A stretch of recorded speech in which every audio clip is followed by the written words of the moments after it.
welcome back to another edition of Mediocre Sports Talk, where you come for the sports talk, leave because it's mediocre. John is back on the show today. John, you want to say hi? Third time's a charm. I'm here. Is this the third time? Third time. I could have sworn it was like the fourth or fifth time. So today we're going to be talking about fantasy football, mainly. Might give a little preview into the season, non-fantasy wise, reality wise, and then we're going to recap SummerSlam. So should be a pretty packed show. Right off the bat, we're just looking at NFL.com's fantasy rankings, and one thing stuck out. John, you wanna say what that was? I hate Isaiah Crowell. Okay, wait. You hate Isaiah Crowell? Not the person. I'm sure he's a lovely, lovely guy. But he's just a guy. Why is he ranked? Like, consensus, what? Top 10, top 11? Like, is it really that, like, watered down at the running back position? It was such a strong year last year. And then you see Isaiah Crowell. Like, maybe we're just not paying attention to him because he's a Brown, but I don't know. I'm not drafting him. Well, let's break it down this way, right? You're saying like it might be watered down or whatever. Obviously, we agree that the 10 guys that they have, because on NFL.com they have him as the 11th ranked running back, right? Obviously, we agree that the 10 guys ahead of him are, like, we would draft them over him, right? Well, okay, like, the obvious ones, DJ, Lev, McCoy, Gordon, Freeman, DeMarco Murray, Ajayi, Howard, Ezekiel Elliott. I would understand not drafting him. Yeah. But I would still do it. Yeah. Ty Montgomery. And then they have Ty Montgomery, who's another arguable guy. Yeah. So then what about the guys after him, though? Would you draft Isaiah Crowell or Todd Gurley? Gurley. Would you draft Isaiah Crowell or Leonard Fournette? Easy Fournette. Isaiah Crowell or Christian McCaffrey? Easy McCaffrey. Isaiah Crowell or Carlos Hyde? I figured that one would be interesting. That's a tough one. Yeah. I like Hyde, the player, but there's more competition in San Fran, so I'd go Crowell.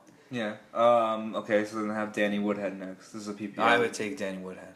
Lamar Miller. Dalvin Cook. Marshawn Lynch. No, because he's only in the last 1 or 2 games. Yeah, that's true. Bilal Powell. Say it properly. Bilal Powell. Oh, good. Would you take Bilal Powell? No, I'll take Crowell. Joe Mixon.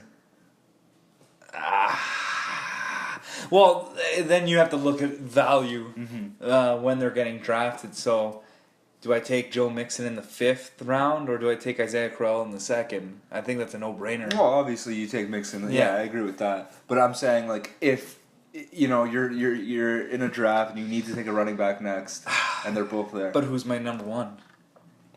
If Ty Montgomery's my number 1, then no, I play it safe with Crowell. But if I have David Johnson, I almost said Dustin Johnson. If I had David Johnson, then that makes then sense. I go with the more upside. In the gray area. Yeah. Frank Gore. I'll never. He always has good seasons. I just can't ever draft him. I don't know. Yeah. He's a great player. But no, he's a future Hall of Famer. Just when is he gonna die or break down? No, I understand. No, I see exactly what you're saying. C.J. Anderson. Yeah, I agree. Amir Abdullah. That's another upside kind of guy. Yeah, like Crowell is a lot safer. Yeah. Mark Ingram. I'd love to see Peterson play first. Yeah, that's the thing. We talked about it like a few months ago, actually. The first time you were on, about how Peterson going to New Orleans kind of screwed everything up in for both Ingram and Peterson's value. It's both of them have been messed up in that way. But it's interesting because it's one thing to say why is Crowell ranked 11th, but then when you go through everyone through 25 and there was like 3 people we would have taken, because I agree with everything you said, right? There's like 3 people that we would have taken. But the running back position's weird because if you're not taking one in the first 2 rounds, which probably leads you up to Elliott or Fournette or Gurley, whatever. Then it just kind of dies down. Like, I wouldn't want to take a running back in the 3rd round. This is obviously a scratch league when you're starting from round 1. Yeah. But, like, I don't know. I don't know if I would want to take Carlos Hyde in the 3rd round. I would probably wait till like the 5th, 6th round when you could get a Paul Perkins, Mike Gillislee, Doug Martin. I know he's suspended. A lot of value late. Kareem Hunt, Rob Kelly. Look how far he's down there. He's a starter in Washington. It's you're right. It's going to be an interesting draft for running backs for sure. Just because, like you said, what's the difference between here? Go up on the list a little bit. Mm-hmm. What's the difference between the guy who's ranked like 25th and like here? Let me see. What's the difference between a guy like okay, you said Joe Mixon at 21, and then you go a little further down and you have Tevin Coleman at 31, right? Like there's not much. Why? Well, but Coleman has a clear-cut number 1 in front of him. Mixon has Jeremy Hill and Gio Bernard. Jeremy Hill sucks. I just want to go out on a limb and just say he sucks. What happened to that guy? He benefited from touchdowns early in his career, but he's not a talented running back. He's like Latavius Murray. Yeah. Not a good running back, just benefited from a good offense. Yeah. The Bengals take a lot of running backs early in drafts, eh? They got Mixon. Sorry. And statistically, their running backs are really good in their rookie year, so something to look at. Yeah, it's true. They got Mixon this year. They got Jeremy Hill 2 years before that. 2 or 3 years. Yeah, and then Gio Bernard the year before that. Yeah, it's really weird. They keep drafting running backs early, and like you said, it works out really well in the rookie year, and then they kind of dip a little bit. But Mixon's different. He has 1st-round talent, right? Yeah. He's just a garbage person. Yeah. But we don't care about that in fantasy. Well, in fantasy, no. In reality, I kind of care about it, but whatever. I think the Bengals are kind of embracing their whole. That's their thing. Yeah, they're the bad guys in the NFL now. Too bad they suck. What do you think about the Bengals this year? I don't know. They're a weird team. Marvin Lewis is a guy that I have no idea how he has a job. I don't get it. Well, I think this is the year he gets fired. I think they're going to get garbage this year. They have a beautiful core of defensive players, Adam Jones and Vontaz. That's perfect. But no, they're an older team. They're a weird team. And they're not going to compete in that division. They're just in limbo. They're not young. They're old, and they're not talented. Yeah, it's super weird because I know you read my preview or whatever for the AFC North. And if you're listening to this and you haven't read it yet, just give it a read. It's not too long. But I talked about how I really feel like the Bengals the last 2 off seasons they've lost a lot of good players, right? On their defense and especially on their offensive line, like Kevin Zeitler leaving or Zeitler, however the hell you pronounce it. Zeitler, I think. Yeah, whatever. But losing him on your offensive line, that's gonna make a huge difference for the Bengals. You know what I mean? Like he's one of the best guards in the entire NFL. And they haven't can you think of one free agent that the Bengals have drafted over the last 2 years? They've stayed quiet. Free agent. Yeah, they haven't. Because you said drafted, sorry. Oh, my bad. But why?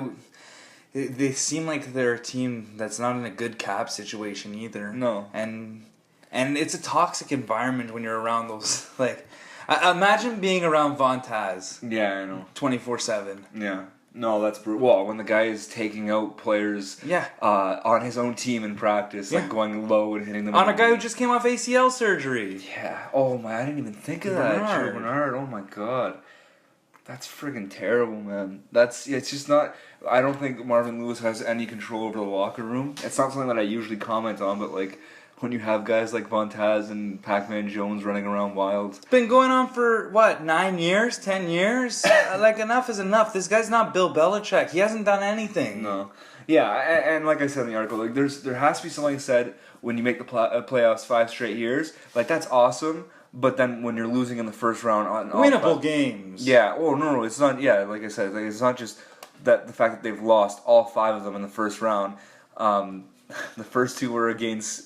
the Texans, but they had TJ Yates at quarterback. TJ Yates in a playoff game. That's a dream. I don't care what else is on that team, right? And then in the other year, they had the San Diego Chargers, who were 9-7, just slip into the playoffs. Not a real playoff team that year. They had the Colts, which are just Andrew Luck on his own. And then their most recent playoff appearance against the Steelers was... and that was their most... That was the game that was probably the one time they came in as the underdog. Yeah, and that was the one that they got the closest to winning. Also, probably the worst meltdown I've seen in the NFL playoffs. But it was still worth it. God, I felt so worth it. Anyone who's a Bengals fan, who has stayed a Bengals fan, like I really feel for you. I've cheered for some pretty shitty teams, but like Bengals fans, my God, like that is brutal. That Steelers playoff game, all 5 years are bad because they got 4 of them weren't even competitive. The first 4 were not competitive. They got smacked by teams that they should have beaten. Yeah. Right? And then that last one, the only competitive one, is just the most gut-wrenching, disgusting loss that you could possibly have in an NFL playoff game. I don't know. Bengals are a weird team. They fascinate me, though. But I think this is a year where... Because I think they're going to be garbage this year. They haven't got better in 2 years. There isn't anything that tells me that they're going to improve off of last year. Maybe last year was just like kind of like a hangover from that Steelers game. But again, they haven't improved in any way. So... well, AJ Green's back, but that's about it. Yeah, but AJ Green's not going to make them makes that offense really good, but he does. I don't know. I just don't see it. I think they're going to be a bad team this year, and I think this is going to be the year that they have their excuse to fire Marvin Lewis. Yeah, and it's a bottom heavy AFC, so certain teams benefit off of the Bills, the Bengals, the Jets of the world, right? Yeah, for sure. What do you think about? I'm just looking at this list. There's a few names that really interest me fantasy-wise. Lamar Miller, where is he for you in your running back ranking? I don't know. Like last year, he was clearly a top 10 pick. Yeah, or top at least second round. I was super high on Lamar Miller last year. And he just didn't have a good year. I don't know. Maybe with some stability at quarterback this year with Deshaun Watson, hopefully.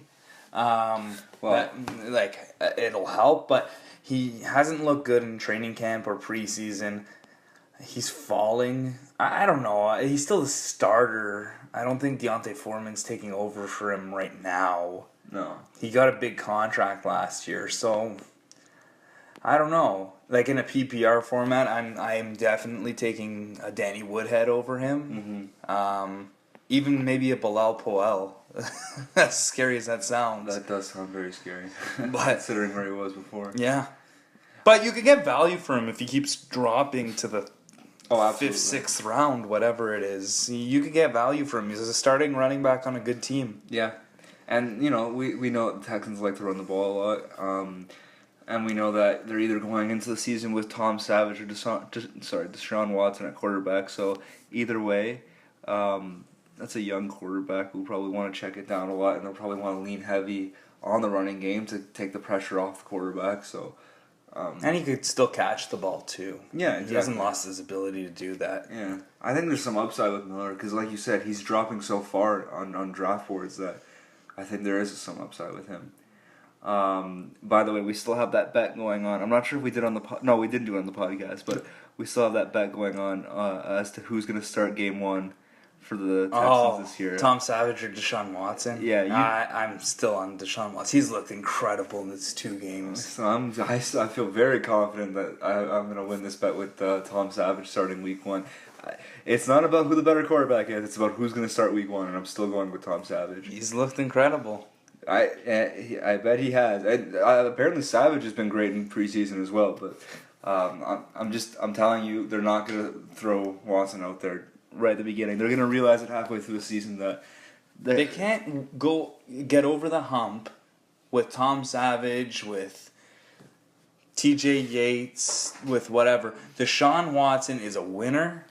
He's a good quarterback. They picked him in the first round for a reason. Mm-hmm. You're built to win the Super Bowl now. Mm-hmm. This isn't the Browns sitting Deshaun Kaiser. Mm-hmm. This isn't the Rams sitting Jared Goff. This is a team that's ready. No, I agree. Go in with a bang with your best player. Tom Savage is not a good quarterback. He's okay. He's not. He's a backup. Yeah. Who'd you rather have, Matt Moore or Tom Savage? Matt Moore. I don't know. No, the answer's easy. He's not a quarterback. He's not an NFL quarterback. He cannot win you games. He's absolutely an NFL quarterback. A backup quarterback, sure. He's not going to win you games. You need a good quarterback, a winner, a national champion, a guy who I don't know how he didn't I know how he didn't go in the top 10 because there's different teams with different positional needs. Yeah. But he's a top 10 pick in the NFL. He's gonna be a star. No, I absolutely agree with you. I don't see anything about Deshaun Watson that doesn't say to me that he's gonna be a winner. I think they do have their best shot with Watson. If he is as good as I think he's gonna be, they should be a powerhouse in the AFC for this year and next year, right? They should have a bye in the first week of the playoffs. But I just feel like Bill O'Brien is a very a stubborn, old school kind of coach, and coaches like that don't always go with the rookie week one, especially when Savage. It's not like Savage has been a disaster in preseason; he's been good. So I agree, Watson will be the starter. I agree they have their best shot with Watson, but I think Savage is still starting week one. But the counter argument to that is they haven't drafted a quarterback in the first round. They should have picked Carr. Yeah. But they haven't. So this is their first actual prospect at quarterback since Bill O'Brien took over. Well, their first prospect since Tom Savage, but yeah. No. They should have, and we all agree. If they picked Derek Carr, this is a different team. If they picked Derek Carr, they might have been in the Super Bowl last year. Yeah. They almost beat the New England Patriots last year in the playoffs with Brock Osweiler pretending to play quarterback for a game. You know what I mean? That guy. One of the worst performances I've ever seen in my life, and they were actually in that game until the fourth quarter. That's we all thought it was going to be one of those. I remember when Tim Tebow beat the Steelers and then they faced the Patriots. Yes, that's what I thought. And mind you, why would you bet against a defense like that? Yeah. They're always going to keep it close. That's a rock solid defense without their best player. Yeah. That's right, they didn't have J.J. Watt last year. And that was Jadeveon Clowney's coming out party. Yeah. I mean, he was good all season, but that's when he really showed that he was, I agree. It's going to be interesting to see how Watt looks this season, if he's if he can fully recover. But that defense is unreal. And they've got some nice pieces on their offense. It's just they need the quarterback. And if Watson is that guy, and I think he is, if Watson can be that guy, they're going to be amazing. They need someone to pass the ball, to distribute that ball to Nuke. Yeah. If Nuke gets it in his hands, I do not know how it's possible. Brian Hoyer and company, I'm going to call that the 2015 Texans. I'm going to call them Brian Hoyer and company. Because there's Hoyer bunch. Of them, yeah, the same guy. DeAndre Hopkins was arguably the best receiver in the league that year. Yep. I do not know how. It takes a special kind of quarterback to not be able to get the ball in DeAndre Hopkins' hands. I agree. And Brock Osweiler accomplished that. You know, it wasn't. Brian Hoyer wasn't even the worst of what the Texans had that year. They had Ryan Mallett start multiple games. So that's how bad it was that year. And still, Hopkins was good. And then last year, like you said, Brock couldn't get the ball to him. Want to hear good news? What's that? Breaking news? What? Breaking live news on the podcast? It's not a live podcast, but yes. So, there were reports that Odell Beckham blinded himself today at the Eclipse. Okay. 3 catches in the first half. Okay, so I would say he's not blind. That was super weird, though. I didn't like that. I liked it. Why? Okay, whatever. It's wonderful. But yeah, what was I saying with Mallett and DeAndre? Yeah, they got DeAndre Hopkins at receiver. They've got Lamar Miller at running back. Their offensive line isn't great, but it's not bad either. They've got some pieces on offense where if you just stick a half decent quarterback in there, your offense is good enough. You stick a good quarterback in there, you could put up some points on the board. You add that to a really good defense, like I said, they could be a powerhouse in the AFC because they'd be one of the most well-rounded teams in the NFL. It just sucks because the Texans have never had a good quarterback. They do now. I agree, but I'm just I'm saying And in all honesty, I'm going with Deshaun Watson week 1. He's proven enough. If he was bad in preseason, sure, it makes it an easy decision. Yeah. But he's been good. But as long as he finishes the season as the starting quarterback, they have a chance to win this year.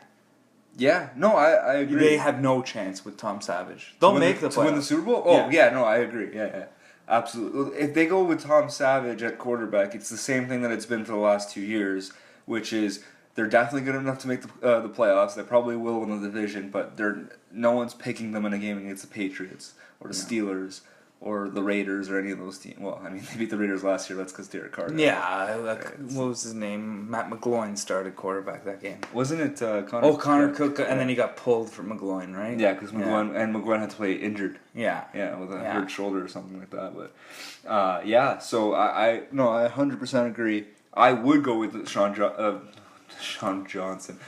Watson if I was the coach. Who's Deshaun Johnson? I have no idea. And I agree that they're a Super Bowl contender if he is what I think he is. But we'll see.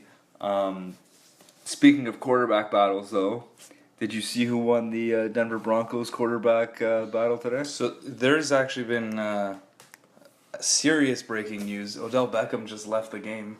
A preseason game with a leg injury. So that's oh god, that's not good. That's not good at all. Thank God we don't have fantasy drafts until Sunday. Yeah, Sunday. It's already starting. Jesus. Sorry, what was the question again? Wait. Just to like continue with that train of thought though.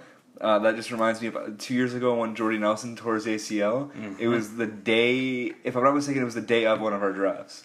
Either the day of or the day after. Yeah. Or the day before, sorry. And we were nice enough to put that as a disclaimer before the draft. Yeah. That Jordy Nelson tore his ACL that day. Rough, man. You look at the news and you're like, I better go look at my fantasy rankings again. Well, it's a top 5 guy. He's been the number 1 receiver 2 of the last 3 years. Yeah. Because of the touchdowns. Yeah.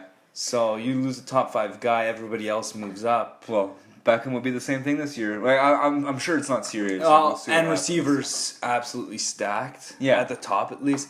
If you like Ezekiel Elliott getting suspended. Yeah. That moves a guy like Ty Montgomery into the top 10 in a PPR. Yeah. I don't feel comfortable as him as my number 1. Well, actually, I was going to ask you about that next after the Denver thing, but we'll get back to that in a sec. Where do you... Like, what's your draft strategy when it comes to Ezekiel Elliott? Because that's a really interesting situation. Am I in a keeper league or am I in a regular league? So let's break it down both ways. If you're in a keeper league, where do you draft Ezekiel Elliott? If you're starting from fresh, yeah, beginning of the 3rd round. Okay. Because he'd be if everything's equal, he's healthy, he's not suspended, everything. He's my first overall pick. Yep. He's ahead of David Johnson. He's ahead of Le'Veon Bell. Yeah. That's just my opinion. I think behind that offensive line and that talent that he is, he's my number 1 pick. So you got to put that in perspective. Because it's a keeper league, you pick him earlier, right? Maybe even the 2nd because you have him for whatever your league standards are. Yeah. Ours are 3 years. I'll take Zeke for 2.5 years at his age. Yeah. Right? And then you just have to make sure you handcuff him with McFadden later. Or actually, no. You have to take a chance on him earlier to make sure you get him. Yeah. So if you take Zeke in the 2nd, you're looking at having to waste a 6th round pick on McFadden to make sure you have the Cowboys backfield. Yeah. So it's a little risky, but you have arguably the best running back in the league.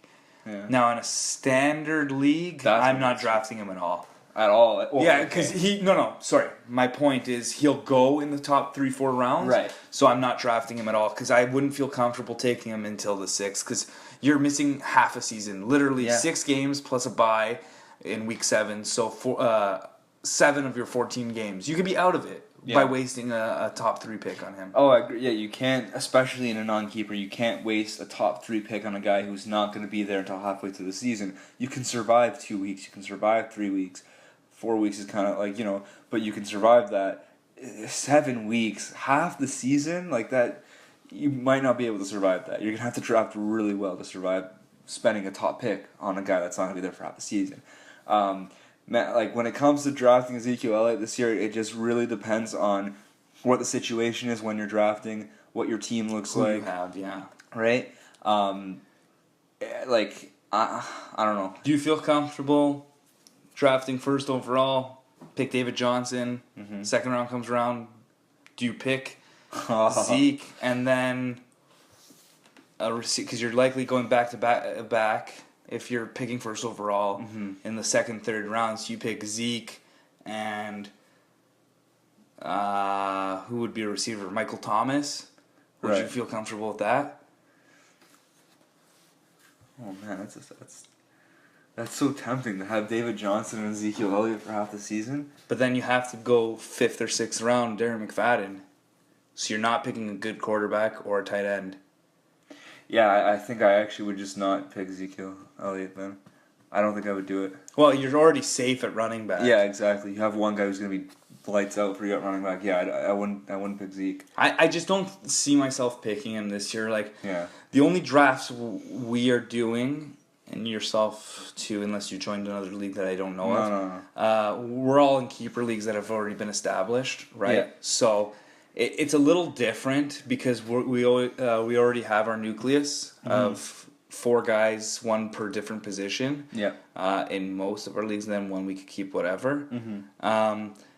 So I could see him going a little earlier. I just don't see myself drafting him because I don't play for 3 years from now. I play for this year, right? I always think I have a chance to win. So by picking Zeke, you're thinking more long term. Yeah. And especially for this year, you're already handcuffed. Like, you know how it is if you trade a first round pick, how hard it is to make it to the playoffs the next year. Yeah.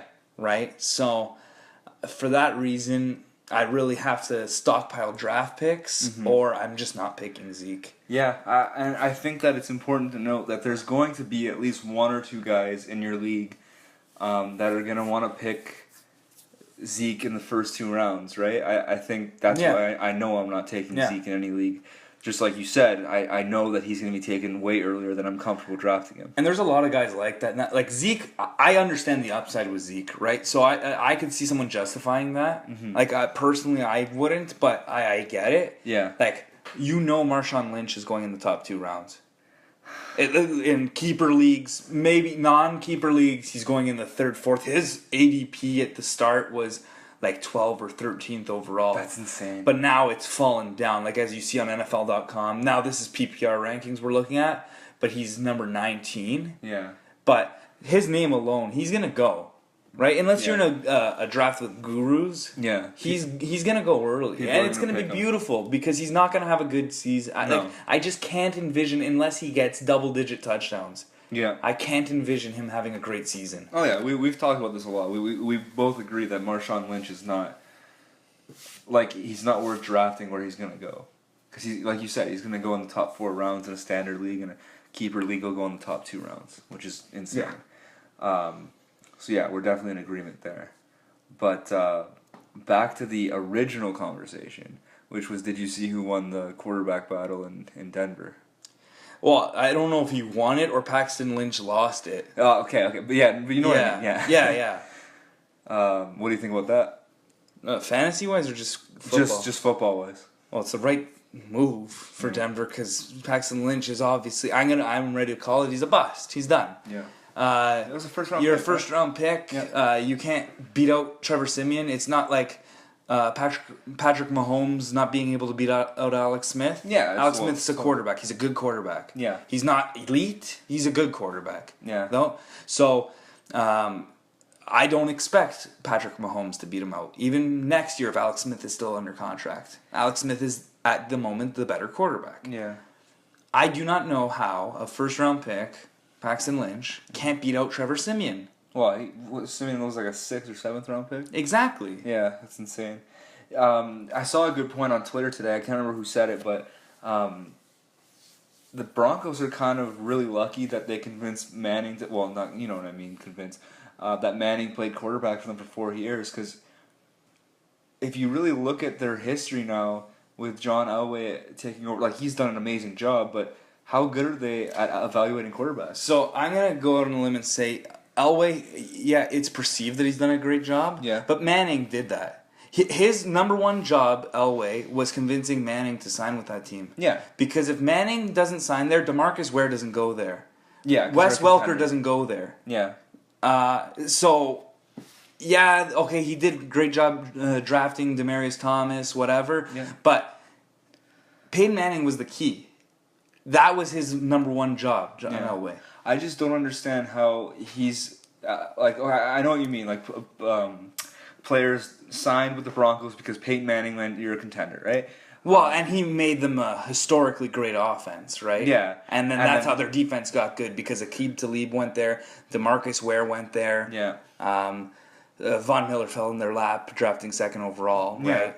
Yeah. He built an amazing defense then, but it's just super weird that he can't. He was a quarterback. He's a Hall of Fame quarterback, and they can't find a good quarterback other than when they signed Peyton Manning at the end of his career. But it's also where they're drafting too, though.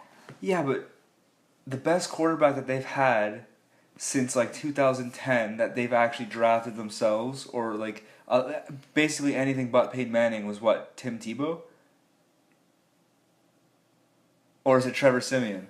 Well, I get Trevor Siemian's an actual quarterback, so I guess him. It's not good, but then again, when you have Peyton Manning in there for 4 years, you don't necessarily. I know he's older, but you don't. It's not a top priority. You want to build that Super Bowl team. You want to draft Bradley Roby or whatever. Yeah, but it should be kind of a priority when you know that he's not there for the long run. Yeah, but you're a Super Bowl contending team. They ended up winning their Super Bowl, so it was obviously worth it. So you got to build pieces around that. It's not like KC this year, who made the smart decision knowing we're a good team, but we're probably not winning the Super Bowl, so let's get our future quarterback. Well, but then look at the Patriots, though. How many years have they had Garoppolo now? Like 3 or 4? He wasn't a first-round pick. Yeah, but they still drafted him. Yeah. It doesn't have to be a first-round pick. Yeah, but they're different. They like to get their undrafted white receivers and just build around those kind of guys, like Chris Hogan's and stuff like that. They're a different team. Like you can't really compare the Patriots to anyone. I just don't understand how LA can't find a quarterback. That's all I'm saying. Or yeah, but how many teams have tried to find quarterbacks and they can't? Buffalo, Miami. Yeah, but Buffalo. That's why Buffalo's a shit show. Yeah, but look, Buffalo, Miami. I know, Tannehill's fine. But he's not a great quarterback. Yeah, but he's way better than anything Denver's had since they drafted him. Fair, absolutely. Who else? The Jets. But Jets. But these are all dumpster fire organizations. Yeah, but there's a lot of those. Rams, Titans until they got Mariota, second overall. Browns, that goes without saying. Jags. Yeah, but this is all proving my point. Yeah. These are all dumpster fire But there's so many dumpster fire organizations. Yeah, and I agree with you, but I'm just saying, it's an under-the-radar thing that they have not been able to find quarterbacks in a similar way to the Bills and the Jets and the Jags or whatever. And on another note, I just saw the stat today that there's been an NFL record set this year, assuming nobody gets hurt. 8 teams are going into this year with the same starting quarterback for the last decade. Holy shit! Yeah, the same. So 8 teams. On the flip side, there's those dumpster fire teams that we just mentioned. Then there's 8 teams. Do you know them? Okay, wait. Patriots. Obviously. Packers. Yeah. Steelers. Yeah. How many teams did you say? 8. That's 3. Yeah. Okay. Thanks. I can count to 3. Okay. Wait. There's Breeze. So Saints. Yeah. I just didn't know if it was 10 years with the Saints, but they won in 2009. So. Speaking of Chargers. Yeah. So that's where Breeze used to play. Think of that draft. Giants. Eli. Yeah. This is 2 more. Wait. Okay. Now I gotta think of teams. Has Matt Ryan been around long enough? Yep. Falcons. Yeah. Okay. One more team. I can think of his young quarterbacks now. There's so many good ones, or potentially good ones. Yeah, because all I'm thinking is Romo would have been there, but he's gone. Come on, Romo. What are you doing? Savage? No. No. Okay, wait. I just gotta think of teams. Dalton hasn't been around long enough. No one for the Browns, obviously. Flacco. Got it. That's crazy though. Like you said, the Dolphins have been through 20 quarterbacks since Dan Marino. Something like that. Well, yeah, and then about 5 or 6 serious ones that they tried with. Yeah, nothing beats signing Dante Culpepper over Drew Brees. Hey, well, hindsight's 20. No, that's bad. That's really, really bad. I mean, in their defense, Culpepper was an MVP. Yeah, he won MVP that year. No. Co-MVP with Manning. Yeah. So he was a former MVP in their defense. That was one of the best offenses in the early 2000s was that Vikings offense. Yeah. But yeah, no, if you're an NFL talent evaluator, you should know. And remember, Culpepper was like 6 years older than Breeze, too. Yeah, so. exactly. No, you should know. It was because he failed his medical, though. Yeah, but Culpepper basically did too with his knee. Yeah. So. Yeah, no, it wasn't. That's not a great moment in Miami Dolphins history. But sticking with the Broncos just for a sec, C.J. Anderson, where do you have him going in fantasy drafts? What's your thing with C.J. Yeah, I think he's being underdrafted, to tell you the truth. I agree. That's why I brought it up. He's good. Like, he got hurt. I know people are afraid of Jamal Charles, but Charles hasn't been healthy at all the last few years. He'll just be a sprinkle guy. Mm-hmm. He'll be in the offense a little bit, kind of like what Matt Forte was last year with the Jets. Right. Kind of thing. I'm not scared of that. He's getting undervalued. He's going 6th round. Like, I'm seeing him drop to the 7th round a little bit. It feels like people are forgetting about him. Yeah, that's what it is. It's forgetful. It's not that people don't see the talent. It's just he was off most of last year. Yeah. And people aren't drafting him, so I think the value's there with him. Whereas I probably take Crowell over him, maybe. Yeah. But he's getting drafted way too early, so I'll take C.J. Anderson a couple of rounds later. Yeah, I agree. Yeah, like you said, it's just one of those things because he missed time last year, and he hasn't been like a top guy in a little while. But I think he's very undervalued. And you're gonna get. He's one of those guys where you can get would you say he's an RB2? Solid RB2? Yeah, as long as you have a good 3. Yeah. So you can get a solid RB2 in, like you said, the 6th round. I think there's a lot of value in that. Right? And he's good for both standard and PPR because he catches the ball too. Yeah, he does. That's right. Actually, I got a decision to make in the Grimaldi league that we have because I might have to keep him. Over? It's bad. It's like... I gotta take a look at the team again, but I just remember there's a few guys that were good before but aren't right now. There's I think I got Doug Martin in that league. Doug Martin's still... I know he's gone 2 games, but as long as you get Jaquiz later... Yeah, it just makes me nervous that it seems like the team hates him. Yeah. Because he's an idiot. I don't know. Yeah. And then there's Jonathan Stewart, which... No, he's done. Yeah, with Christian McCaffrey in there, I don't know. You keep Anderson's the safe bet there. Yeah. And then I gotta look at the receivers I have in that league too, because we can keep multiple people. Can we have a mild discussion on how we have the 4th best team in the league that we joined as an expansion league last year? Yeah. So there's a fantasy league that we joined last year that had 10 teams and we became the 12th or something like that. Yeah. Yeah. So they had 10 teams. They expanded it to 12. So us and this other guy took a team. We co-own the team. So as an expansion team, we got kind of screwed over. How it worked was they just literally stuck us at the end of every single round. Well, and they had keepers. Yeah, so they got to keep 3 people each from the previous season. So they're already 3 people ahead, and we had to draft at the end of every single round. It's not even like a snake... it was a snake draft for them, but we had to draft... it was crazy. Like I said, they had their 3... Not just 3 random players. Their 3 core players. And we get the shit under the stick on every single round. So that should have set us back miles. We shouldn't be even sniffing a good team for years, having to play catch up for all these years. But after one season, in which we obviously came in the bottom 3, because we drafted all upside and youth. No, of course, we're already the 4th best team in the league going into the draft this year. Plus a top 3 pick. Yeah. So we did a mighty fine job. We swung who did we trade for Peterson in a 2nd round pick? It was Jeremy Hill and Will Fuller. Jeremy Hill and Will Fuller. We got Peterson, who right now doesn't have the most fantasy value, but still, and a 2nd round pick. That might be the most lopsided trade I've ever been a part of. Yeah. We ripped them off, man. Yeah. We ripped them off. And that's why you don't oversell in fantasy. Hold on to your draft picks, and if you could get value for a guy that you know won't be there for the long run, do it. especially keeper leagues. It makes it so much more fun. It makes it so much more fun when draft picks are involved in trades. Oh yeah, yeah. That's the main ingredient to every trade.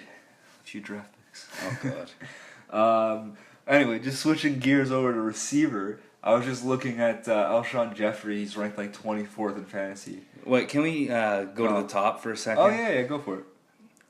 Okay. Julio Jones is the number 1 fantasy receiver. I was looking at the rankings this morning, and I felt like you would be. We have to, like, where talent is, like, I'm speechless. Why every year he's 3rd, he's 4th, he's number 1. He's number 1, Look, ahead of Antonio Brown. Okay. Just off the bat, Julio Jones is my number 1 receiver in fantasy. Done. But at the end of the day, if you, I'm picking. So long term, easy decision. Actually, no, it's between him and Odell Beckham. I am not. If in a keeper league, I'm not taking Antonio Brown because if Ben retires next year, he's gonna dip. He's gonna dip. Oh yeah, anytime a wide receiver starting quarterback retires, they're obviously going to see a dip in production. No, but we've seen it when Ben. I know they'll have a better plan at quarterback. Yeah. But we've seen when Ben goes down, Toto Brown, nothing. I still think he'll be an elite receiver, but no, he'll definitely take a little. He'll definitely dip. He'll dip if Ben retires. I don't even know how I feel about Ben this year, man. I feel like Ben might have one foot out the door right now. Like, yeah. He just keeps talking about retirement. We talked about earlier how we don't think he's looked as good as advertised the last, a year or two? Yeah. On paper, I don't understand how a guy with that many weapons can't be a top 10 fantasy quarterback. It doesn't make sense. It doesn't make any sense whatsoever. He's been getting hurt a lot, which I think is contributing to the fact that he wants to retire. He's not... And he's out of shape. Yeah, that's that too. He's not nearly as good on the road as he is at home. So, I don't know. That's an interesting situation. I definitely wouldn't put Antonio Brown as number 1. I'd still have him in my top 3. Oh, yeah. Yeah, right? Yeah. Top 5, absolutely guaranteed. No, yeah. Top 3, yeah. Yeah, he's a top 3 receiver. But, yeah, it's going to be interesting to see how the Steelers progress. I don't know. I'm not a big fan. I think the Steelers are very overhyped as a team this season. Just from the standpoint of, they're obviously going to win their division. They'll probably have a nice playoff run in them, but, I just don't... I don't know. Maybe you don't agree with me, but No, they're a good team. That defense is good, too. If Ben doesn't lose them games and Toto and Lev stay healthy... I just don't see them beating the Patriots, though. That's the thing. And you got to think, they got Martavis Bryant back this year, too. Yeah, but Martavis Bryant is not the difference between the Steelers and the Patriots. He's a great receiver. It's up to Ben's motivation, and if Lev and Toto stay healthy, they'll be fine. No, like I said, they're going to be fine. They're going. Yeah, to no, but they could compete against the Patriots. I Bell disagree. got hurt in the first quarter. Okay. Ben was not a shadow of his former self. Well, he tends. If he's like that, yeah, I agree with you. Yeah, but he tends to do that against the Patriots. It's not the first time. Yeah, but I'm always gonna give him the benefit of the doubt. Let's see if everyone's healthy, and that defense is so much better and younger. Yeah, no, I'm actually at the point where I would literally bet my entire. No, I would never bet anything like this, but I would bet my life on the Patriots if they played the Steelers in the playoffs. Especially because the Patriots are the team that got better over the offseason, when compared to the Steelers too. I just don't think they have it. I don't see an avenue to victory for the Steelers. Against the Patriots, I don't see how they beat the Patriots. You know what I mean? I do. And what's that? They play offense, and that defense balls out. I know it's easy to say, but the Patriots, not only do they have a good defense, but they're such a well-coached defense, right? Yeah. And then the Steelers are, between the two of them, the Steelers are the only one with a major hole, and that's their secondary, right? The Steelers do have a very good defense. With their linebacking core is good, their defensive line is great, but their secondary, they don't have one single guy that makes me go, oh, there you go. That's fair, but they're good tacklers, and the Patriots like the short dink and dunks. So if they could tackle, Yeah, but I'll take the better receiver over the better corner. They were banged up last year. Every team's banged up in the playoffs. And they were more banged up than any other team that I can think of. I don't know. When your star player is hurt and your quarterback is... I don't know what was going on with him, but... The Raiders were more banged up. All it had to do was Fair, get one guy yeah. hurt, right? Like, it's... I don't know. We'll see. I just don't see it with the Steelers. I get why people do. Like, they do have an amazing offense, and their like, you want to talk about well-rounded, their defense is friggin'... I know you read my preview, or my season preview for the AFC North, but like their defense is fast. They've got some guys on defense with speed, man. But I just don't see how that translates to beating the Patriots. We'll see. I don't know. It'll be an interesting one to watch. Are you done talking football and move on to SummerSlam, or you got a few more things you want to say? Oh, do you want to continue with the receivers, or? Yeah, we didn't even mention. I was gonna say Alshon Jeffrey. Where do you have him in your rankings? 'Cause top 10. Yeah. Yeah, like I don't understand this 23rd overall. That's what I'm saying. Brandon Cooks ahead of him, Terrell Pryor, who we haven't even seen him play a game in Washington, and for some reason he's ranked 15th. Yeah. Emmanuel Sanders. No quarterback. He's got no quarterback. No, Emmanuel Sanders 20. Yeah, wow. Demarius Thomas, who he also has no quarterback. T.Y. Hilton, who I don't know what the hell's going on with Andrew Luck. If Andrew Luck doesn't play, T.Y. Hilton's not even ranked for me. Yeah, that's what I. Well, I don't know about not ranked. Yeah. But if Andrew Luck doesn't play, T.Y. Hilton shouldn't even be in the top 15. Like, I don't know. It's Larry Fitzgerald, Jarvis Landry, love him, but no. Yeah. Yeah, I agree. He's top 10 for me. Maybe 11th. Like, consensus top 5, top 6 is very obvious. Evans, Nelson, Green, Julio, Odell, and Antonio Brown. Yeah. Then, I would probably drop Michael Thomas over him. Then Dez Bryant and Amari Cooper. Yeah. But then after that, like, maybe Doug Baldwin, DeAndre Hopkins, that's about it. It'll be interesting to see, because I haven't started even doing mock drafts yet, but it'll be interesting to see where Alshon goes, because that could be a guy that can change your team if you can get him late. Yeah. Like, not late, but like in like a round where you wouldn't expect him to be, right?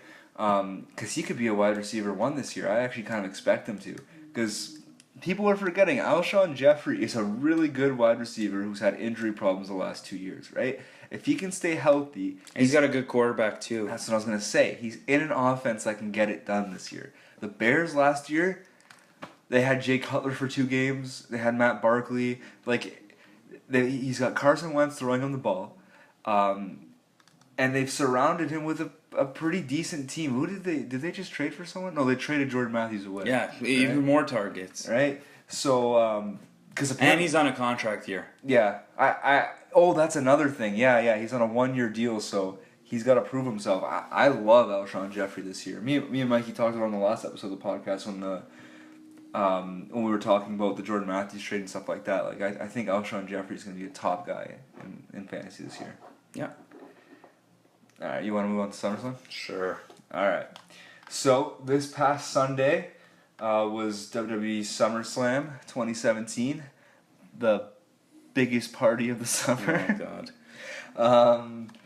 SummerSlam, we've talked about before how it's one of those pay-per-views that we always look forward to just because it's got, like, oftentimes it's got the best actual wrestling, right? They don't have to do kind of like the celebrity stuff that they do at WrestleMania. They can just focus on actual good matches and stuff like that. What is your overall grade for SummerSlam this year? Because it was an interesting show. This is a tough one to grade because there was a lot of crap, but then it had its moments. Yeah, it had really good moments. I'm gonna say C. C? C. I give it a B-. Like, maybe I would think of going up a little bit just because the main event was strong. Yeah, that's a big if the main event was weak and the rest of the card was strong, it gets knocked a little bit, but maybe we give it an upgrade because the main event was good. Yeah, that's true. Like you said, there was a lot of shit, but there was a lot of good stuff too. The first hour and a half, if they just took that out, it'd be a great pay-per-view. It didn't need to be 4 hours. Oh, God, no. Yeah, no, it was way too long. I didn't. Well, you had so the show opened up with Cena versus Corbin, which was just awful. Yeah, terrible. I don't understand. It consisted of Corbin continuing to miss a clothesline, slide under the ring, getting back and clotheslining him. Yeah, it was really weird. I don't know what's going on with Corbin. I don't know what that guy... Oh, apparently it's because of his attitude on Twitter. Oh. He called out Dave Meltzer and a bunch of stuff like that. Sometimes I childish company sometimes. I know, sometimes I really hate WWE, but yeah, essentially they went from like Corbin as the golden boy on SmackDown. He's going to be pushed to be like the biggest heel on SmackDown, the biggest monster in the company besides Braun. And then all of a sudden it was just the failed cash-in, which I can't think of anyone being buried any worse, right? The other two cash-ins were just straight-up matches. Yeah. Corbin cashed in on a hurt champion and still lost. That's the first time I've ever seen that. Yeah. Right? I know it was a roll-up pin. But it's still, yeah. Like it's just the worst burial I've ever seen. Then he goes into SummerSlam against a guy like Cena can afford to lose every now and then. And it's not like he's not willing to. Like, he's put guys over, especially recently. But it was just kind of like Cena's treating the match as a joke at the beginning of the match, like laughing around and stuff like that, and then he ends up beating Corbin clean, and that's it, right? So that was boring, first of all, and second of all, I don't know what they're doing with Corbin. I think it's terrible. Then you had Naomi versus Natalya, which was okay. I didn't really expect it to steal the show. Yeah, it was fine. It was all right. I don't understand why Natalya won. And not even a tease from Carmella. No, nothing.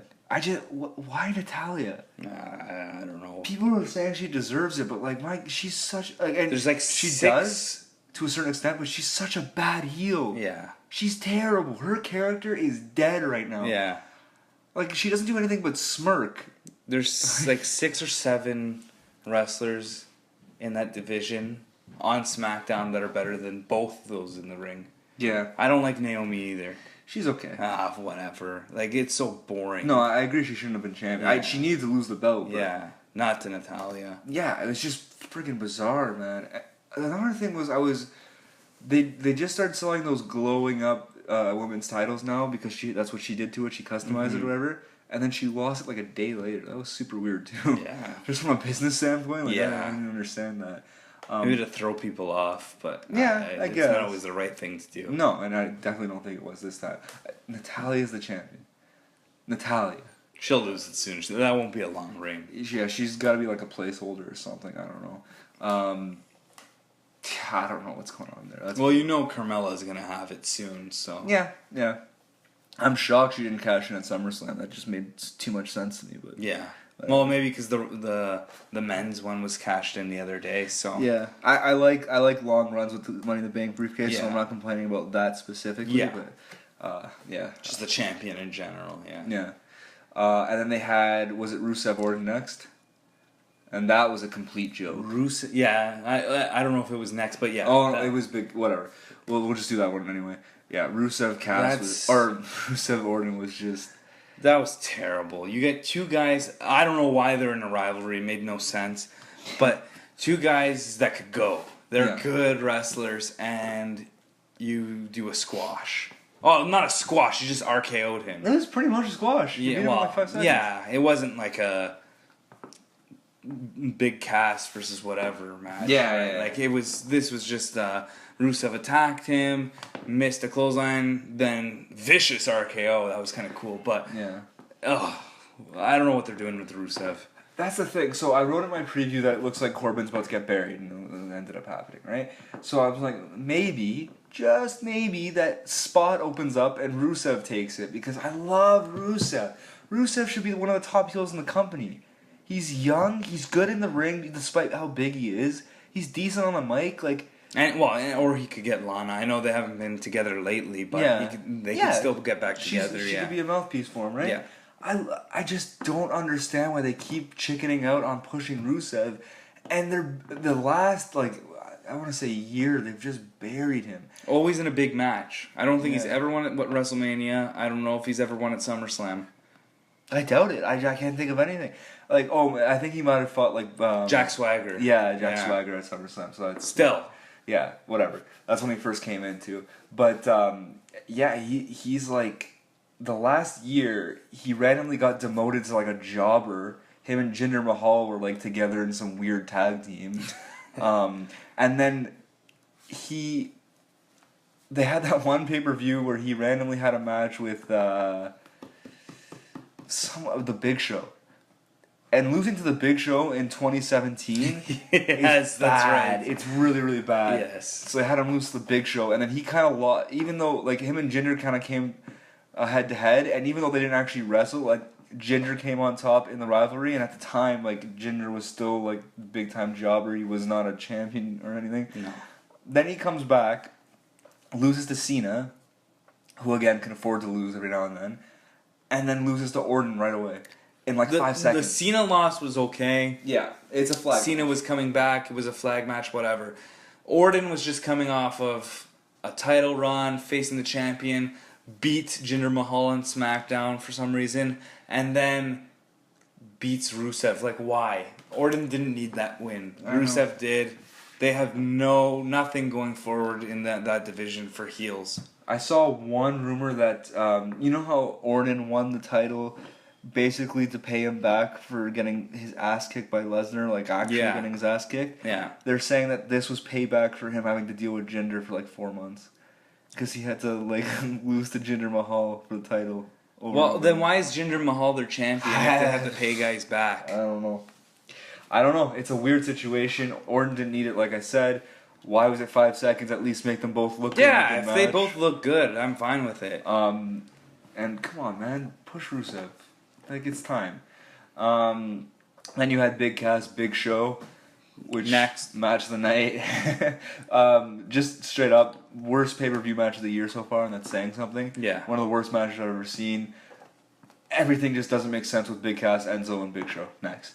What was next? And Cass is not good either. No, awful. Like Enzo sucks. Yeah. Big Show is fine. He's past his prime. Whatever, he does his thing. And Cass, or aka Test, sucks. Yeah, sucks. So I mean, none of that made. I don't. But he's 7 feet tall, so you gotta push him. Yeah, that's the WWE mono. And then you got. You had. I just realized we have the results right here. I don't have to keep thinking about it. Sasha Banks and Alexa Bliss. So this is where the show picked up. So everything that we just said, other than the pre-show. Oh, by the way, the pre-show was good. Yeah, I did miss that. I wish I had seen that. I don't understand the Miztourage winning, by the way. That was kind of weird. In front of an empty crowd, which was hilarious. They opened the doors at 5 o'clock, and the match started at 5 o'clock. Oh, that's weird. Yeah. But yeah, I don't... whatever. It's the Miztourage versus the Hardy Boys and Jason Jordan. It doesn't really matter. Yeah. Neville and Akira Tozawa. What was the point of taking the belt off Neville if you're just going to give it back to him like less than a week later? I have no idea. Maybe to prolong this rivalry with Akira Tozawa.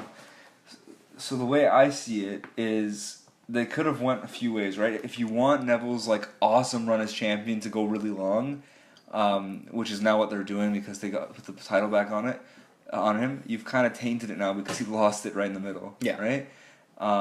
If they had him lose it, that's fine too. He doesn't need to have this super long title reign.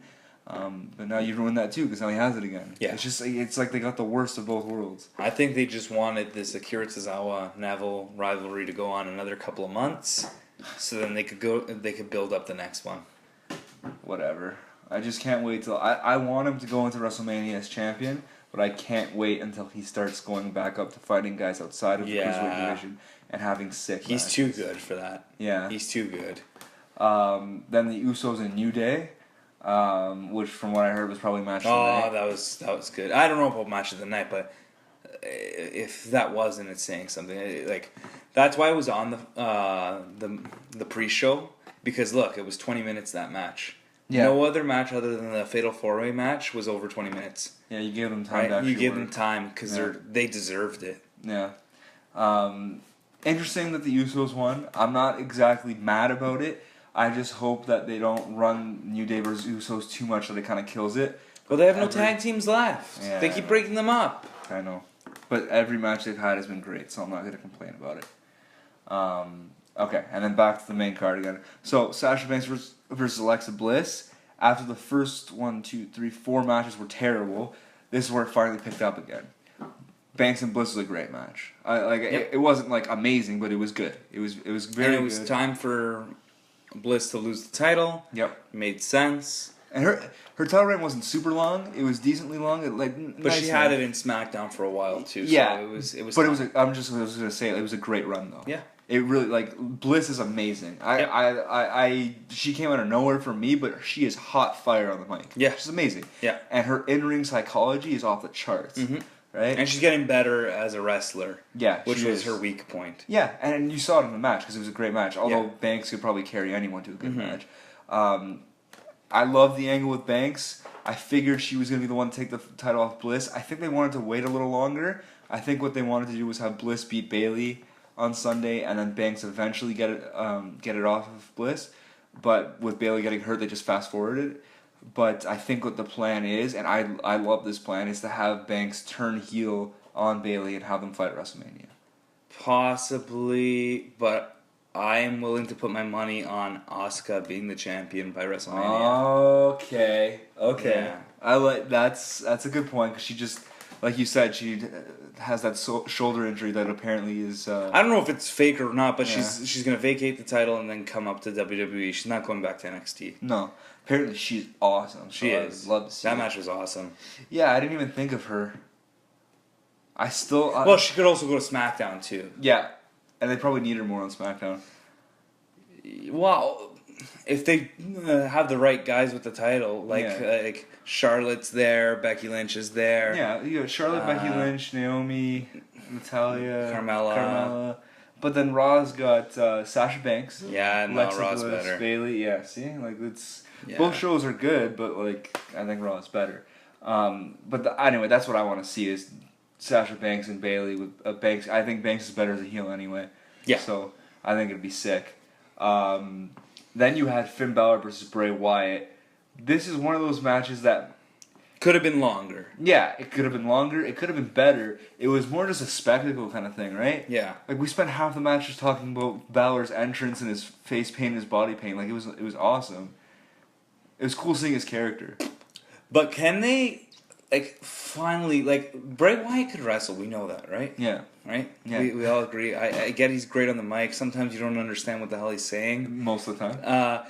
But can they just put him in a good match? Yeah. I don't understand. Even Balor, why are we wasting a 10-minute match on them proving their in-ring psychology? Yeah. Just let them go. We've seen Wyatt wrestle Daniel Bryan. We've seen him wrestle Cena, whatever. Yeah. Let them go for 15 minutes, 20 minutes. I want to see a good match. Enough with this. Every match Wyatt's in is a bunch of freakiness, bugs in the ring, pouring blood on someone, crawling backwards. Just have him wrestle. Yeah. His gimmick is great for promoting the fights, but he's got to just wrestle. No, I agree. He can. Stop booking him like this. I don't mind him losing. He needed to lose that. He beat Seth Rollins for some reason last month. And Balor was coming out as the Demon, so the Demon had to win this fight. Especially because Wyatt won on Monday too. Yeah. Last Monday. So I'm fine with the result, but let them go longer. They're good wrestlers. Yeah, well, the problem is when you have that many matches on one show. And you know what I put in my preview? I hope this match isn't a victim of time constraints, and it kind of was. But well, you don't need Big Cass and Big Show going for 10 minutes. You don't need Corbin and Cena running around the ring for 10 minutes. Yeah. No, you're right about both those things. I agree with you. Right guy went over. Balor had to win. I think Balor is about to get pushed to the moon. I think he's going to win the Universal title before WrestleMania. No. No? No, there's not enough time. There's not enough people. That's Brock or Strowman or Reigns, that's it. Maybe he'll win the Royal Rumble. I just have this feeling that he's going to get put... Unless he goes to SmackDown. Which is possible. There's a rumored shake-up, so... Yeah, they need it, and they need someone to take the title off Mahal soon. Yeah, I don't necessarily know if it's going to be now, but... I really, really think Balor is going to be in the title picture come WrestleMania season. I don't know. He'll be in a good match, but he's not, there's just on Raw. There's no chance. Well, we'll see. We'll see. I don't know. The whole Lesnar thing is kind of like throws it off, right? Because there's only so many rivalries he'll have for WrestleMania. And I love Lesnar, but thankfully he's gone next year because like this part-time thing is. Like, well, we'll get to that when we get to that match. But anyway, yeah, Balor, right guy, went over. I love the whole demon thing. He only brings it out every now and then. That's cool. So that was awesome. Then you had Ambrose and Rollins, like the Shield versus Cesaro and Sheamus for the tag titles. Yes. That was awesome. Yes. That was amazing. Yes. All four. Yeah. It was just a great match. Yeah. And okay, Cesaro and Sheamus, we've come to expect them, to be great. Like a great. They've been in a lot of great tag team matches, right? But I was really impressed with Ambrose and Rollins with their tag team moves. Like, busting them out on the first chance I got. You know what I mean? Like, Rollins didn't surprise me because him and Reigns were the best tag team in... other than, like, the returning Hardys, whatever. Yeah. They've probably been the best tag team in the last 5 years or so. And I'm putting the Usos, New Day, whatever in there. Yeah. Reigns and Rollins were amazing together. Yeah. No, but I'm not saying that like I'm surprised that they did tag. Like it's just the first match that they had together, and they already had moves planned out to do together. Yeah, you know what I mean. But remember, they've been wrestling together for so long in the Ring of Honor and everywhere else, and they've had their rivalries together. So they have such good chemistry together. They really do. So I think it was brilliant that the WWE said, you know what, we have two of the biggest stars in the company. One of which, Ambrose, is really struggling right now. Like, he went from the hottest face in the company to pre-show at WrestleMania for the Intercontinental title. And then even Rollins, he's still one of the biggest stars. But he was still, he was getting a little stale. He didn't have a really good feud since Triple H at WrestleMania. Put them back together again. Because when those guys are together, whether they're teaming up or facing each other, it's great. And now we get to see the excellent storytelling that they'll do. Yep. They'll probably come out to the Shield theme song soon. They'll have the titles for a little while. Yep. And Till Survivor Series at least. Maybe even past that to the Rumble, yeah. And then you'll start to see the demise and Dean Ambrose turns heel. That's what I'm excited for. It's going to be the best story of the year. Yeah. Ambrose is definitely going to be the one turning heel because, like I said, his character was getting stale. He was going to turn heel even if they didn't do this. Yeah. And like I said, and this is the way to turn heel. Yeah. Turn your back on the Shield again. Exactly. It's going to be a role reversal from last time. Last time, Rollins was the heel, Ambrose was the face, and it was because Rollins turned on the Shield. This time it'll be the opposite. Ambrose is going to turn on them, well, on Rollins at least, and he'll be the heel, and Rollins will be the face, and they need to fight WrestleMania. Oh, it could be dragged out a little bit longer if they bring Reigns in there, have them actually go together for a while, like a true faction should, and then lead to it. I don't know. Yeah. But I'm cool with it either way. Seeing them fight again. That was the best rivalry of 2 years ago. That's what 3 years ago. 2014. Wow. The best rivalry by far of 2014 was Ambrose and Rollins. Yes. I really wish I got the payoff at WrestleMania, but like, it was amazing. Every match they had was amazing. Every promo they cut was amazing. Like, that rivalry was like the Rock Stone Cold levels. You know what I mean?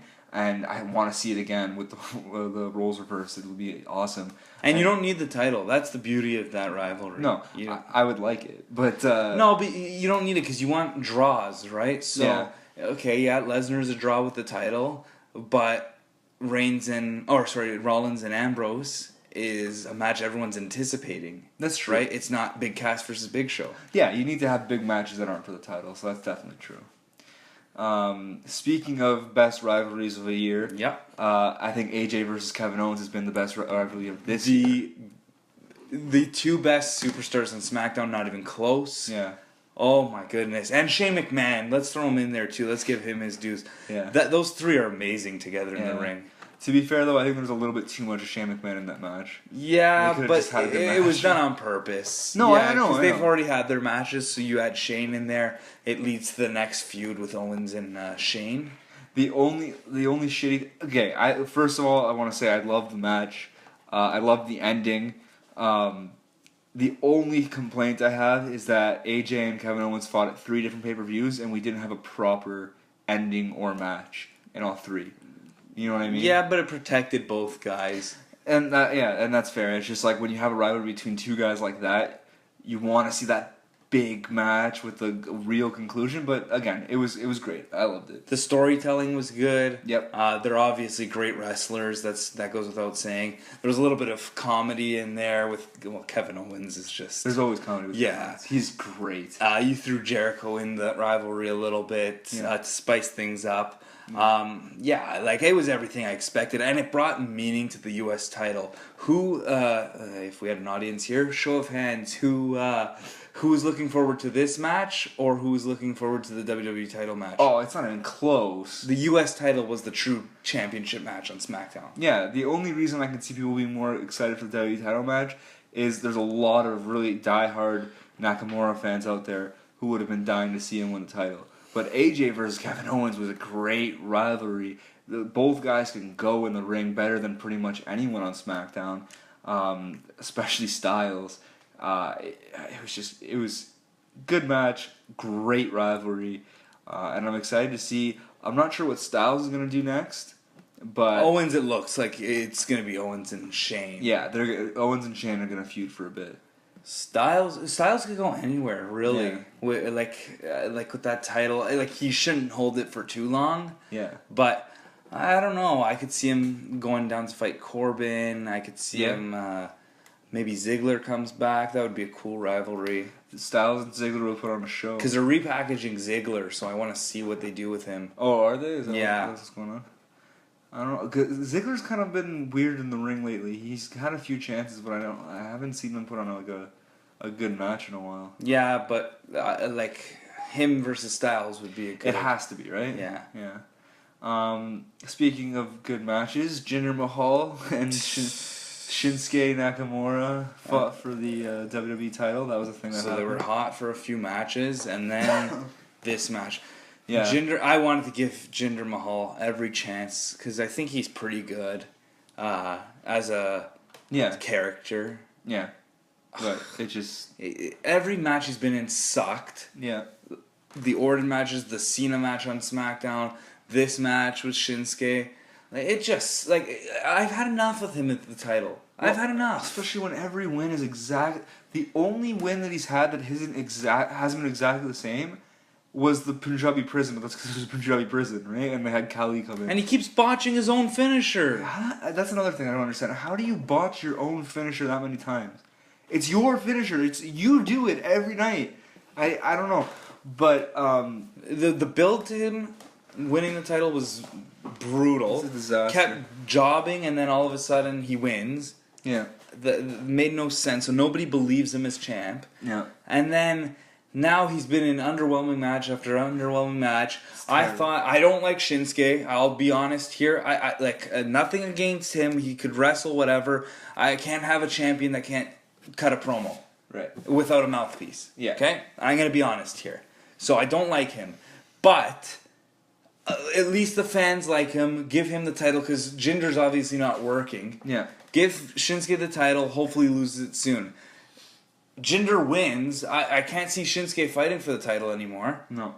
So where does it go from here? Who's he going to fight? It's just such bad booking for the WWE title lately. I just don't understand what direction they're going with. They have, you want to expand out to India. Sure. So you want to repackage Jinder into a champion. Well, they kind of forced him into the title picture, right? Like it takes time to build the champion. Yeah, you gotta, make him look good. Maybe he's up and coming. Something's changed. Something's different. No, this guy goes from being a job, like literally not ever winning on TV, to fighting for the title right away. He's not a believable champion.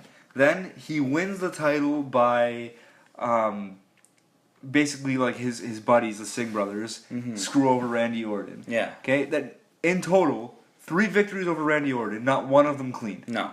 Every single title fight he's had, not one victory has been clean. Okay? Then he goes into this match with Shinsuke Nakamura, coming off a clean loss to Orton that wasn't for the title, and wins in the, literally, Singh brothers come in, distract Nakamura, or whoever his opponent is, Orton, Nakamura, whatever. They beat up both Singh brothers, and right as they finish beating them up, Jinder hits his finisher and botches his finisher and pins him. It's not even like he always wins dirty. He always wins in the exact same way, cut and paste. Yeah. You know, it's... Yeah, I'm sick of it. I'm really done with it. They need to change things up at the top of that division. They need to change up SmackDown. Like, a couple of months ago, everyone agreed SmackDown's better than Raw. SmackDown's better than Raw. I don't think it's close anymore. Well, it might help that AJ and Kevin Owens are going to be separate now because they're the best things going on SmackDown. True, so they'll have separate rivalries. Yeah, but 2 good rivalries instead of 1. It's an ugly division. Jinder needs to lose that belt. His run as champion is the most underwhelming title run I've ever seen. Yeah, it's terrible. And I tried to give him a chance, but there's just nothing redeeming about him. He's okay on the mic. His character's kind of cool, and he has a look like he's jacked. But his matches, like you said, they suck. They're not even half decent. Like, and the crowd's not into it either. No, like no one. Like he's bad. He's really bad. The only champion I can think of that's had a string of bad matches that I can think of was JBL when he was the champion. But he was so good on the mic. Oh yeah, and his character was awesome. Well, okay, but are we counting like Great Khali as champion and no, we're not. Right? So that's fair. Okay, but like this is an extended run as champion. He's been champion for a bit now. It's been like 3 or 4 months. Yeah, since May. I mean? Yeah, he won at SummerSlam. I just don't understand what they're doing.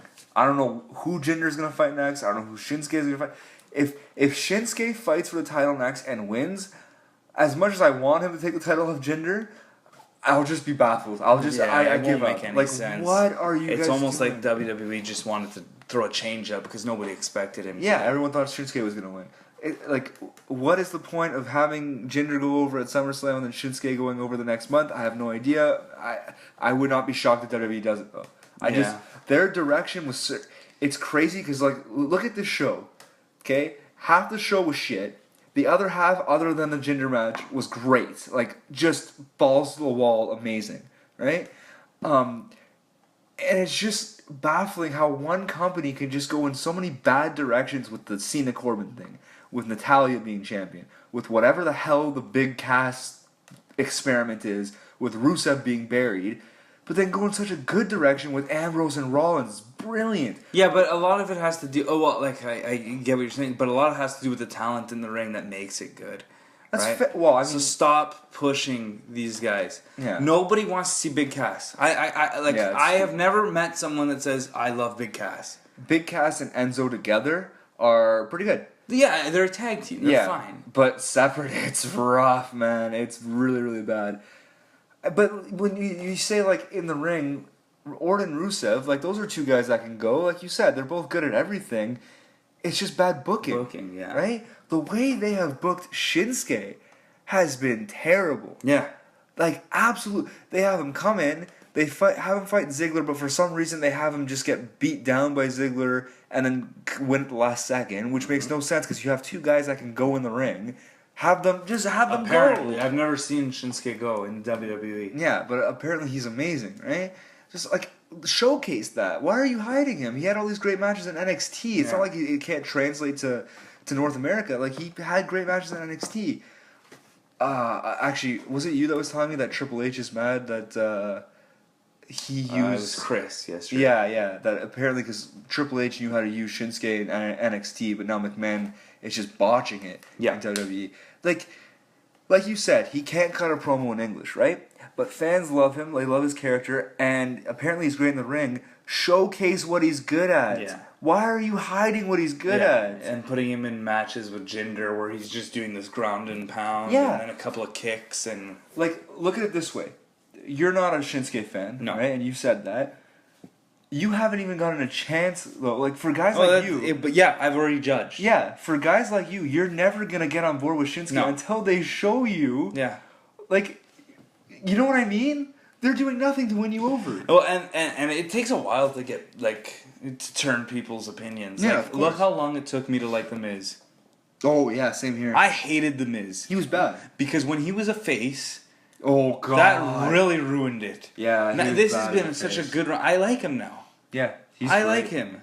He's one of the best parts about Raw right now. Sheamus, too, is another guy. Like, I wouldn't say I'm a huge Sheamus fan. In the right role, he's great. Yeah. Yeah. Yeah. Yeah, I agree.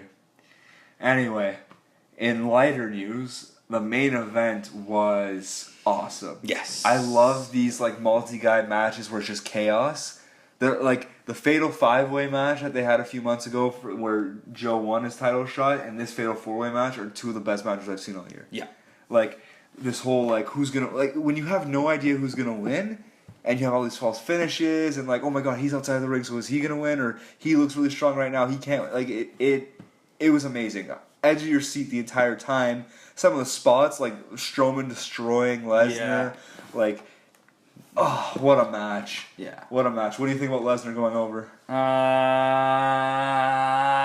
liked it, like in a certain sense. I like Brock, but. Love Brock.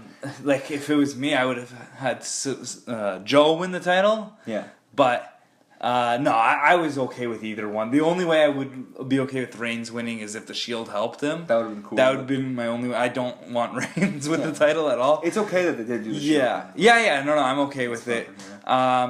It was very evident in the middle of the match that Strowman wasn't going to win because he was just dominating. Too strong. They made him look so good. Yeah. The one complaint I had from this match is Joe looked kind of weak. Yeah, he was barely involved. Yeah, I didn't like that either. He didn't have. Everyone had their moment where they looked dominant, like Reigns with his 50,000 Superman punches. Yeah. Lesnar obviously always has his dominant points, and he won. And then Strowman obviously took over the match for like 10 minutes. Joe had a couple of coquina clutches. That's it. Yeah, he didn't really. That would definitely be my only complaint as well. But like, what a match, man! I think with Lesnar. So I know that you don't like the whole part-timer thing with the title. Well, no, it's like there's just so much talent there. Yeah, but. I feel like it's cool that it's like really special when the champion shows up. Put him on SmackDown with the title where there's nobody there other than Styles and Owens. Yeah, that's fair. Right? Like there's just so much talent there and it's being not wasted, but like the same guy has the title and he's barely fighting. Yeah. So you get the same like Reigns and Strowman matches. Like it looks like Strowman's gonna fight Brock next pay-per-view, but like I don't know, like. There's so many guys: Balor, Wyatt, Ambrose, Rollins, Cesaro, Strowman, Reigns, Joe. Yeah. Like the list continues. Yeah. I wonder. Cena now. Oh, he's for sure on Raw. He debuted tonight. Oh, okay. That's what I figured was gonna happen. That's it's gonna be interesting to see where everyone goes like going forward, right? Like you said, okay, Strowman, Lesnar's what's up next. I can't wait to see that because I feel like the reason they didn't have Lesnar suplex Strowman is they're waiting for their one-on-one match. Yeah. Because he's going to suplex him. Yeah. And Strowman's awesome. going to win. You think Strowman's going to win? Yeah. I don't know. He's so hot right now. I wouldn't be shocked. That's going to be really interesting. The only problem with Strowman, it's just you can only take him in certain samples. Like he cannot talk. He can't tell a story. He's good at playing the monster role, but that gets stale after a while. You're right? He's a good wrestler, but I think this might be his only chance to like have a title. Now. I'd be okay with it. Yeah, I think he'll have a spot as one of the top monsters for years, but like as an actual champion, this is probably his only shot. Yeah, he's gonna play the Big Show role. Exactly. Yeah, he'll be the Big Show. That's right. Because you need to put the title back on the guys like Rollins, Ambrose, Finn Balor, whatever, right? Yeah. Where does Joe, Reigns, like where do they go going forward? Not against each other. We've seen that too much. Well, I could see it happening. Yeah, I wouldn't be shocked. Well, I think maybe like the problem is when you have the brand splits, you get the same repetitive matches. So it looks like they're looking at a Cena Reigns feud. Which is interesting. That'd be really interesting. Yeah, I'm cool with that. I think it's a weird time to do it, though. Yeah. Right? Like, I would like... That could be a WrestleMania match or even a Survivor Series, but... Yeah, absolutely. But it's something different, at least. Yeah. Joe. Like, we've seen him and Balor already. Yeah, see, I don't know. I don't know where Joe goes. Like, they'll find something for him. Do some random team with, like, Wyatt and Joe versus Rollins and Ambrose. No, see, like, that's... yeah, Joe could go a lot of different ways. Yeah. There's even... I just hope he doesn't get lost in the shuffle now, but I think it'll be fine. No, he might take... Like, there's always going to be months where there's just nothing for him. And remember, with this reshuffling, maybe he goes to SmackDown. Because God knows they need someone I think there. he needs to, yeah. I think that would be good, actually. And then there's always... I know he's a heel, but there's always the possibility of Bobby Roode coming up. And I could see him versus Finn Balor. Because he just lost the title, Bobby Roode. Yeah. Oh, he's coming up soon. Yeah. I want to see him in the WWE. That's going to be cool. Yeah. That would be really, really cool. I'm really looking forward to that. But yeah, overall, SummerSlam, very mixed reviews. Yeah, there's a lot of just bizarre things. The main event was very good. The other title match sucked. Styles and Owens great. Tag team, I'm so happy the Shield's back. Yeah. Overall, okay. Yeah. Yeah. I just want to say, as an aside, when we're talking about Survivor Series a bit, I know it's probably going to be Team Shane versus Team Owens. On SmackDown, and then probably another Raw one. Yeah. But, like, and okay, I'll be okay with it. Like, the story will work. It'll probably be a good match, whatever. But like, I just really what do they get out of it? Yeah, but it's also like, I just really like seeing Team Raw versus Team SmackDown. Yeah, it should be that every year. It's an opportunity. Like it's just a natural rivalry. Like I don't see why someone's motivated to fight for Kevin Owens. Yeah, maybe because it's an anti-authority thing. But why are people motivated to fight for Shane? Because they love him? Like, I don't know. It doesn't make sense. Right? Like, if it's Raw versus SmackDown, it's almost like you're forced to fight. Yeah. And you get heels teaming up with faces. It's kind of cool. It's a cool dynamic. Yeah. And the guys that you don't get to see fight every night, they get together. Yeah. Last year, if I'm not mistaken, the Survivor Series 5-on-5, like Raw versus SmackDown, was one of the best matches of the year. Well, it's definitely the best on that card. Yeah. So, I don't know. Oh, both. The women's and the men's. Yeah. Yeah. All right. Well, that about does it for today's episode. Got a lot done there. A lot of football. A lot of SummerSlam recap. Looking forward to the future in WWE. John, do you want to say anything before we go? I'm just gonna go out on a limb on this podcast and guarantee a championship in fantasy this year. Yeah, no, it's not happening. We'll talk more about our fantasy teams going forward. We have our first draft on Sunday. The next one's a few days after that? 2 days after that? Yep, Sunday, Wednesday, following Saturday, and the following Sunday. Yeah, so it's draft season. It's the best part of the year, baby. It's Christmas time. We're making our rankings, and we're getting ready for our drafts, doing the drafts, and then you think, oh, God, draft season's done. But then the NFL season starts. So it's like the actual football And then the waiver wire opens. Yeah, exactly. So looking forward to that. Anyway, keep tuning in. I'll be posting. I know I took some time off last week, but with the NFL preview thing happening, I'll be probably posting once a day for the next week and a half or so. I might try to do more episodes of the podcast now that I have some time off before my internship starts. So we'll see about that. But yeah, keep coming back to www.mediocresportstalk.wordpress.com. Thanks again.